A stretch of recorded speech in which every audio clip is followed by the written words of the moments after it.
கொஞ்சம் கவனமாக இந்த தடவை தனுசு ராசிக்காரர்கள் ஆன்லைன் மூலமாக பண்ணக்கூடிய விஷயங்கள்ல கவனமா இருக்க. கம்யூனிகேஷன் ஸ்கில் 4ஆம் இடத்துல கொஞ்சம் சனி வந்து நான் இப்படிதான் எடுப்பேன் இல்லையா. என்னதான் இருந்தாலும் சனி வக்ரம் ஆயிட்டு வரக்கூடிய இடமாக இந்த 3ஆம் இடத்துக்கு தான் வருது. 4ஆம் இடத்துல வக்ரமானாலும் 3ஆம் இடத்துல தான் வரப்போ சனி ராகு சேர்க்கை வேற.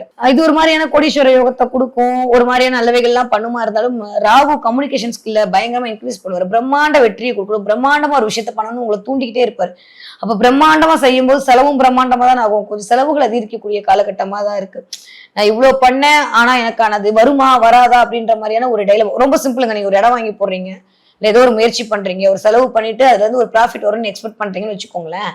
இந்த தடவை ப்ராஃபிட் வருமா வராதான்னு உங்களையே நீங்க சுய பரிசோதனை செய்யறதுக்கான நேரமா இருக்கு. டைலமாலேயே இருப்பீங்க ஒரு மாதிரி வரும். அதனால என்ன சொல்றேன்னா, போற போக்குல விட்டுருங்க. உங்களுக்கு வரணும்னு இருந்தா அது வந்துடும். அதனால அதை பத்தி நான் பெருசா உரி பண்ணுங்க. இந்த தடவை நீங்க எப்படி போதும் இந்த ஒரு மாசம் அப்படியே போட்டுண்டா சாமின்ற மாதிரி விட்டுட்டீங்கன்னா தனுசு ராசிக்காரர்களை பொறுத்த வரைக்கும் இந்த தடவை பெருசா கவலைப்பட்டுக்க மாட்டீங்க. இல்ல அதை நான் அலசி ஆராய்ச்சி எப்பயும் மாதிரி நானே டாக்டர் ஆகி நானே மாத்திரை போட்டுக்குவேன்னு ஆரம்பிச்சிங்கன்னா தேவையில்லாம மனசு கசப்பு தான் வர்றதுக்கான வாய்ப்புகள் தான் இருக்கு.